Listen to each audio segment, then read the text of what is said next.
بسم اللہ الرحمن الرحیم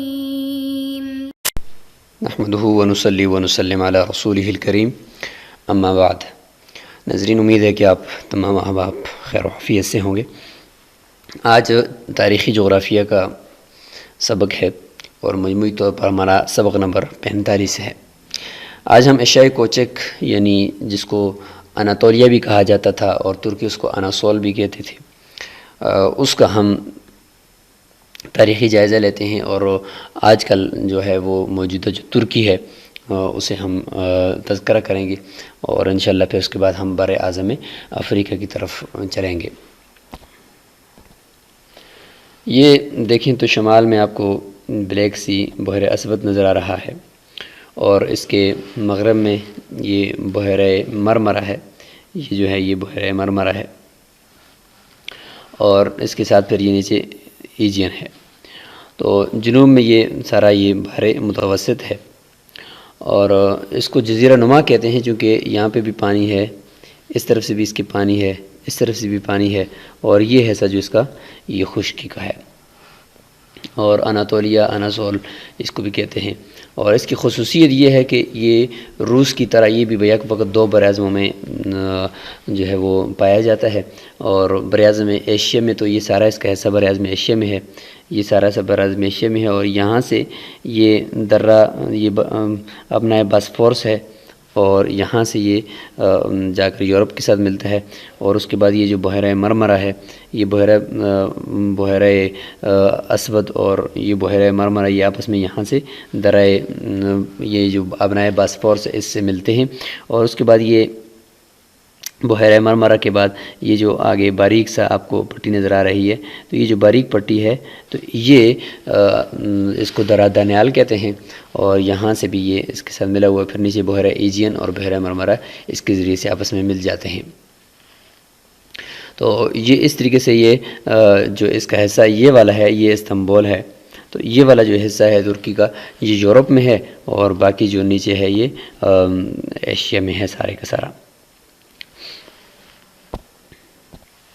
تو ناظرین، یہ ہے ابنائے باسفورس جو ترکی کے یورپ والے حصے کو اور ایشیا کے حصے کو آپس میں ملاتا ہے، اور یہ یورپ میں داخل ہونے کا یہ ایک دروازہ ہے، اور دوسرا دروازہ آگے آئے گا مغرب کی جانب، وہ ہم اس کا تذکرہ بھی کرتے ہیں۔ تو یہاں پر اگر آپ دیکھیں تو یہ جو یورپی حصہ ہے اس کو استنبول کہتے ہیں، اور یعنی گزشتہ جو زمانہ تھا اس میں اس کو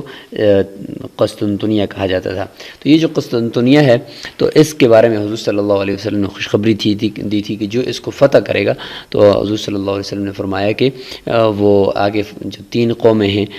بڑی قومیں ان کو بھی فتح کر لے گا۔ وہ 3 قومیں بھی آگے ہم تذکرہ کرتے ہیں، جیسے کہ نوح علیہ السلام کے 3 بیٹے تھے، سام، حام اور یافس۔ تو ایک سے گورے لوگ پیدا ہوئے جو یورپ کا مسکن ہے ان کا، اور ایک سے کالے لوگ پیدا ہوئے افریقہ میں ان کی رہائش گاہ بن گئی، اور ایک سے سامنے لوگ پیدا ہوئے جو ایشیا میں رہ رہے ہیں۔ یورپ والے بن الابیض ہو گئے، افریقہ والے بن الاسود ہو گئے، اور ایشیا والے بن الاصفر ہو گئے، اصفر یعنی زرد اور سانولے رنگ والے۔ تو اس کے بارے میں حضور صلی اللہ علیہ وسلم نے خوشخبری دی تھی کہ اس قسطنطنیہ کو جو فتح کرے گا تو اللہ تعالیٰ اسے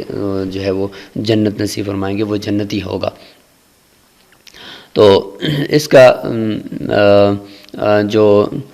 دیکھا جائے تو یہ یورپ جو ہے یہ عیسائیت کا جو مرکز ہے، تو اس کے لیے پھر یہ دروازہ یہاں سے کھل جائے گا۔ تو حضرت نوح علیہ السلام کے 3 بیٹوں کی اولاد پوری دنیا میں پھیلی، اور بنگلہ دیش اور برما کے اندر اگر آپ دیکھیں تو اس میں مختلف قسم کے لوگ آپ کو ملیں گے، اور منگولیا اور روس سے آدھی قوم جو ادھر مشرق میں رہتی ہے وہ چپٹی ناک والی آپ کو ملے گی، اور آدھی مغرب کی جانب جو ہے وہ کھڑی ناک والی۔ تو اس طریقے سے بہت سارے جو ہے وہ بشری جغرافیہ کو اگر آپ دیکھیں تو اس میں لوگوں کی تقسیم بھی اسی حوالے سے کہ لوگ جو ہے وہ خطے کے اعتبار سے مختلف اللہ تعالیٰ نے ان کی جو شکلیں اور خط و خال بنائے ہیں۔ تو یہ یورپ میں داخل ہونے کا جو ایک دروازہ ہے تو وہ یہاں پہ ہم نے آپ کو بتا دیا کہ یہ جو ابنائے باسفورس ہے یہ ہے، اور دوسرا دروازہ جو ہے وہ مراکش سے ہے، اور یہ مراکش سے ہو کر پھر یورپ کی طرف داخل ہوا جاتا ہے۔ یہ یہاں پر ہے، جیسے ہم جبرالٹر کہتے ہیں، تو یہ نیچے جو ہے یہ اوپر اسپین ہے، تو یہ مراکش سے یہاں اوپر اس کو جبرالٹر کہتے ہیں، یعنی جبل طارق کہتے ہیں۔ تو یہ ایک راستہ ہے یہاں سے افریقہ کی طرف سے یورپ میں داخل ہونے کا۔ اور دوسرا جو ابھی ہم ترکی کا تذکر کر رہے تھے، یہ استنبول اور ابنائے باسفورس کے ذریعے سے، اور نیچے درہ دانیال اس کے ساتھ ہے۔ تو یہ دو راستے ہیں۔ تو ناظرین، یورپ میں داخل ہونے کے یہ دونوں راستوں میں سے ہمارے جو مسلمان ہیں وہ داخل ہوئے ہیں، اور ادھر سے تو سلطان محمد فاتح جو ہے یہ استنبول کو انہوں نے فتح کیا، اور یہاں سے وہ داخل ہوا اور یورپ تک آگے تک چلا گیا تھا، اور یہاں سے جو ہے وہ جو طارق بن زیاد ہیں رحمہ اللہ، وہ یہاں سے آگے تک چلے گئے تھے۔ تو ان دونوں طرف سے مسلمان اس یورپ میں داخل ہوئے ہیں، لیکن ہوا یہ کہ آپس کی افراتفری، آپس کے اختلافات کی وجہ سے ہمیں آج یورپ جو ہے وہ ہمارے ہاتھوں میں نہیں ہے، اور وہ اس کو مسلمان فتح نہ کر سکے، جبکہ داخل ہونے کے دونوں راستے یہاں اس وقت بالکل کھلے تھے اور مسلمان اس سے داخل ہو گئے تھے۔ تو آپس کے جو اختلافات ہیں ان کی کچھ ہم یہاں پہ تذکرہ کریں گے۔ یہ جو مغربی یورپ تھا، اسپین، فرانس، تو یہ تو سارے کا سارا جو ہے وہ سرمایہ دارانہ جو نظام ہے اس کا حامی اور عالم بردار ہے، اور جو مشرقی یورپ اوپر ہے، روس کا جو پڑوسی، تو اس کے میں تو چونکہ وہ سوشلزم کے ماتحت آ گیا تھا روس کا پڑوسی ہونے کی وجہ سے، تو ترکی سے جب مسلمان داخل ہوئے تو وسطی یورپ تک پہنچ گئے تھے۔ مراکش سے طارق بن زیاد داخل ہوئے تو ان کی وہ فرانس تک روند چکے تھے، لیکن دونوں مرتبہ ان کو واپس آنا پڑا، اور دونوں مرتبہ وہ گڑبڑ ہوئی، آپس میں اختلافات ہوئے، اور حضور صلی اللہ علیہ وسلم نے بھی ان چیزوں سے منع فرمایا ہے کہ آپس کے اختلافات جو ہیں وہ جڑوں کو کھوکھلا کر دیتے ہیں۔ تو پہلی مرتبہ تو یہ ہوا کہ عثمانی فاتحین ایک کے بعد دوسرا ملک جب فتح کرتے ہوئے آگے بڑھ رہے تھے، اور یورپی حکمران ان کو یعنی روکنے کی کوئی تدبیر ان کو سمجھ میں نہیں آ رہی تھی، تو انہوں نے ایک یورپی حکمران نے جو ہے وہ تیمور لنگ کو جو ہے وہ خط لکھا کہ اگر عثمانی فاتحین نے یورپ کو فتح کر لیا تو یہ فاتح عالم شمار ہوں گے، جبکہ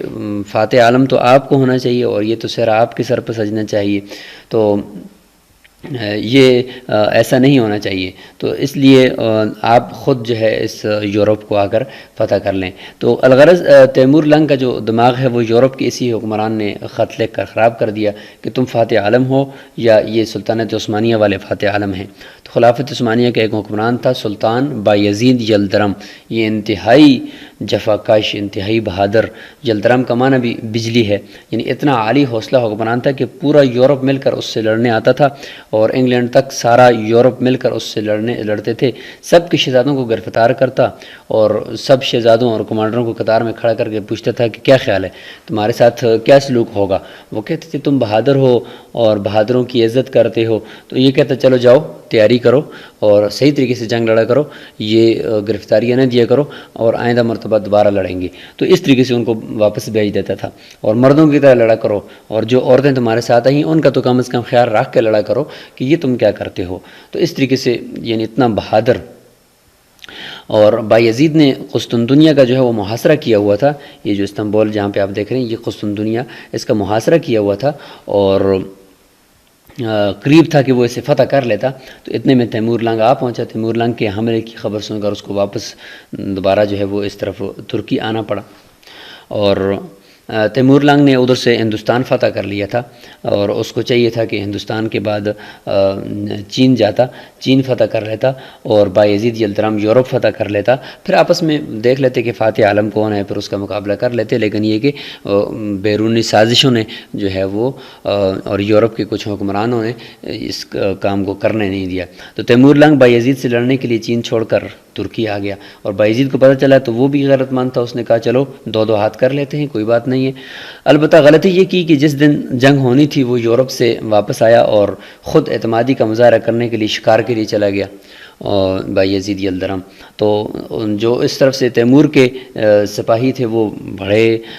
چاق و چوبند اور تازہ دم کھائے پیے لڑنے کے لیے تیار تھے. اور جب ادھر سے